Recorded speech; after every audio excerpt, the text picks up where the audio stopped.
नमस्कार, India reviews में आपका स्वागत करता हूं। मैं हूं अभिजीत। चलिए नजर डालते हैं झारखंड राज्य से जुड़ी मुख्य खबरों की ओर। राज्य की ऐसे मुख्य खबरें जिसे जानना आपको बेहद जरूरी है।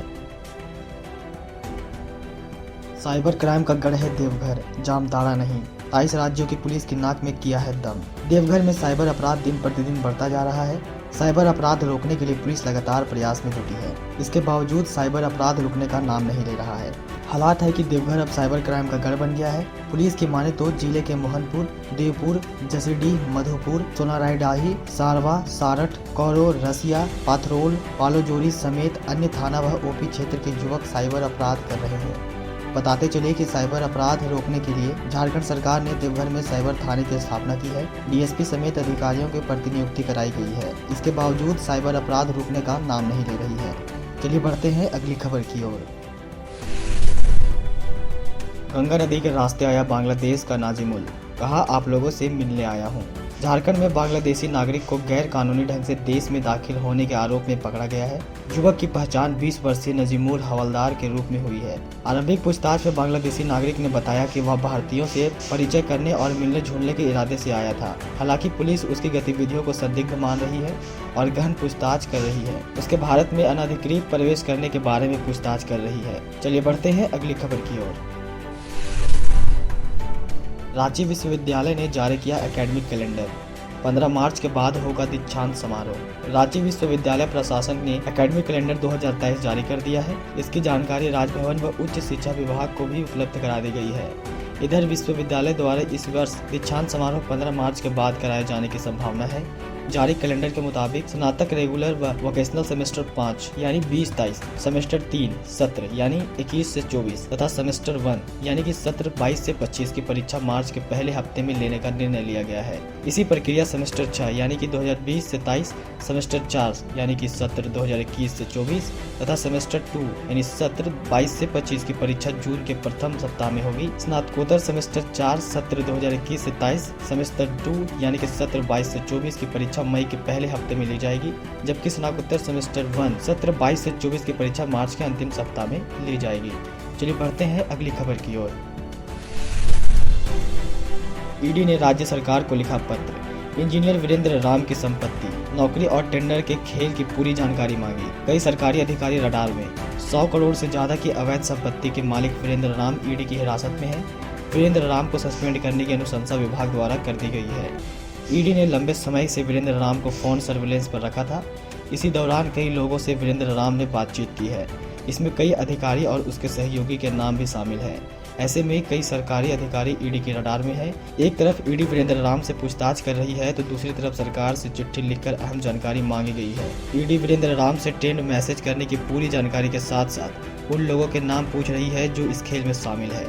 ईडी के साथ ही राज्य सरकार से भी सवाल कर रही है। ईडी ने एक साथ खत लिखकर राज्य सरकार से ग्रामीण विकास विभाग के मुख्य अभियंता वीरेंद्र राम की संपत्ति की जानकारी मांगी है।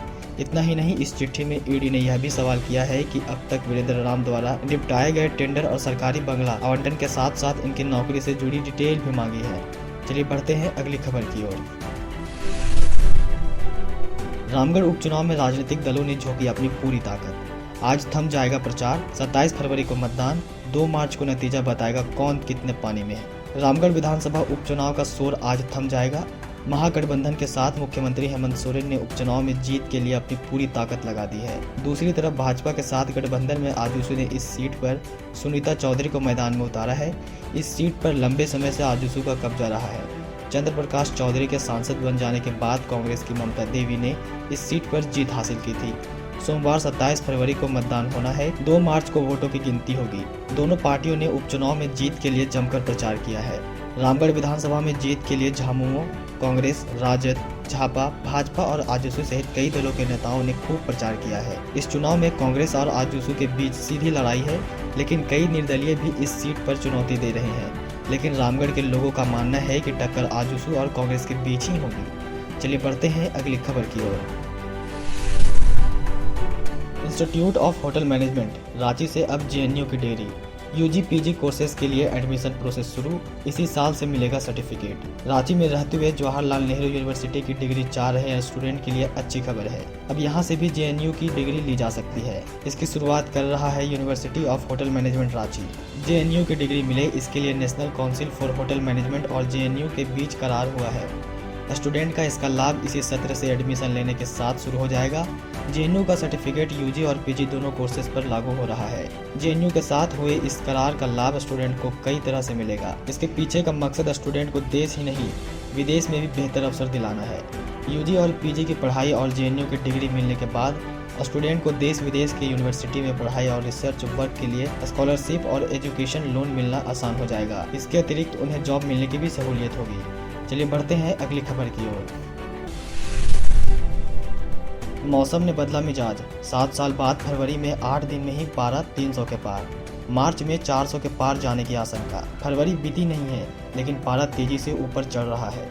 धनबाद में शुक्रवार को अधिकतम तापमान 34 डिग्री सेल्सियस पहुंच गया। न्यूनतम तापमान भी 17 डिग्री सेल्सियस रिकॉर्ड किया गया है। इस महीने अब तक के 24 दिनों में से 8 दिन पारा 30 डिग्री के पार पहुंच चुका है। पिछले साल की फरवरी में ऐसे सिर्फ 2 दिन हुआ था। यही नहीं, साल 2016 के बाद कभी फरवरी में इतने दिन अधिकतम तापमान 30 डिग्री नहीं पहुंचा। इसकी बड़ी वजह वैश्विक जलवायु परिवर्तन है। पूरे राज्य में तापमान सामान्य से 3 से 5 डिग्री सेल्सियस बढ़ता दिख रहा है। हालांकि अन्य प्रदेशों में यह अंतर 10 डिग्री सेल्सियस तक पहुंच गया है। ऐसे में इस साल मार्च महीने में तीसरे चौथे सप्ताह में ही गर्मी काफी परेशान कर सकती है। मार्च के अंत तक पारा 40 डिग्री पहुंच सकता है।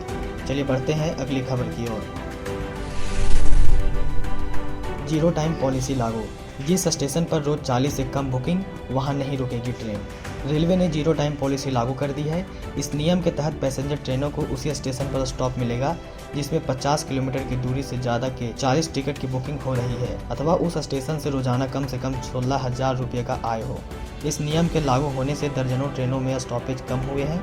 कई स्टेशन ऐसे हैं जहां कोरोना से पूर्व मेल एक्सप्रेस ट्रेनों का स्टॉपेज था, पर अब वहां ट्रेन नहीं रुकती। इस कारण से चक्रधरपुर डिवीजन के बामडा, बागीडीह, बांगरपोश, कांडरा, राखा माइंस जैसे कई स्टेशन पर रुकने वाली मेल एक्सप्रेस ट्रेनों की संख्या घट गई है अथवा शून्य हो गई है। इससे संबंधित स्टेशन के लोग परेशान हैं। उन्हें ट्रेन पकड़ने के लिए काफी दूरी तय करनी पड़ती है अथवा समय बर्बाद करना पड़ता है। रेलवे जोन के नियम लागू हैं। कोरोना लॉकडाउन के बाद से मेल एक्सप्रेस ट्रेनों के स्टॉपेज वार्ड स्तर पर तय किए गए थे। उसके बाद जहां तहां टिकटों की बिक्री और आय बढ़ी, वहां ट्रेनों के स्टॉपेज बढ़ रहे हैं। रेलवे बोर्ड ने समस्त जोन से इसके बारे में जानकारी भी मांगी है।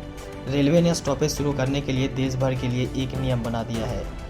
नियम के मुताबिक किसी स्टेशन पर तभी मेल एक्सप्रेस ट्रेनों का स्टॉपेज दिया जाएगा जब वहां शयनयान श्रेणी में 500 किलोमीटर या उससे अधिक की दूरी पर प्रतिदिन प्रति ट्रेन 40 या उससे अधिक सीट का आरक्षण हो। टिकट बिक्री से रेलवे का न्यूनतम 16 से 22,000 के बीच आय होनी चाहिए। जिस ट्रेन के लिए कोई स्टेशन इस मापदंड को पूरा करेगा वहीं उसका स्टॉपेज होगा। चलिए बढ़ते हैं अगली खबर की ओर। धनबाद में अतिक्रमण के खिलाफ बड़ी कार्रवाई, 200 फुटपाथ दुकान हटाए जाएंगे, दुकानदार कर रहे हैं विरोध। धनबाद में अतिक्रमण के खिलाफ बड़ी कार्रवाई हो रही है। स्टेशन रोड स्थित 200 फुटपाथ दुकानदारों को हटाने की घोषणा रेलवे प्रबंधन ने की है। दुकानदारों ने शनिवार की सुबह सड़क को अवरुद्ध कर रेलवे प्रबंधन का अतिक्रमण हटाने अभियान का विरोध किया है। दुकानदारों का कहना है कि बगैर किसी नोटिस के उसके रोजगार को उखाड़ देना असंवैधानिक है। इसके लिए सरकार को दुकानदारों के पुनर्वास की पहल करनी चाहिए। पूर्व में धनबाद के सांसद पशुपतिनाथ सिंह ने भी दुकानदारों का आश्वासन दिया था कि बगैर पुनर्वास के किसी भी दुकानदार को उजाड़ा नहीं जाएगा। जबकि रेल प्रबंधन का कहना है कि अतिक्रमण करने वाले दुकानदारों के बीच शुक्रवार को भी मुनादी करा दी गई थी जिससे कि वह अतिक्रमण किया हुआ भूभाग खाली कर दे। चलिए बढ़ते हैं आखिरी खबर की ओर। झारखंड के 32.5 किसानों को नहीं मिली है सूखा राहत की राशि। केंद्रीय मदद का कर रहे हैं इंतजार। बीते खरीफ के मौसम में राज्य के 226 प्रखंडों में सूखा पड़ा था। इस कारण किसानों की फसल नुकसान हुआ। झारखंड की मुख्य फसल धान नहीं लग पाया। इसके बाद राज्य सरकार ने किसानों को सूखा राहत देने की घोषणा की। किसानों को सूखा राहत योजना के तहत आवेदन करने को कहा। अब तक 32.50 लाख से अधिक किसानों ने सूखा राहत के लिए आवेदन किया है। इनको सूखा राहत का इंतजार है। इनमें से करीब 13.17 लाख किसानों को राज्य सरकार ने अपने स्तर से 3500 रुपये सूखा राहत सहयोग के रूप में दिया है। किसानों और सूखा राहत देने के लिए केंद्र सरकार से करीब 95,000 करोड़ रुपए की मांग है। इस मांग के एवज में भारत सरकार की एक उच्च स्तरीय टीम ने राज्य के कई जिलों का दौरा भी दिसंबर माह में किया है। आज का खबर यहीं समाप्त होता है। अगर आपको हमारा वीडियो अच्छा लगा हो तो चैनल को सब्सक्राइब करें और लाइक करना बिल्कुल ना भूलें। धन्यवाद।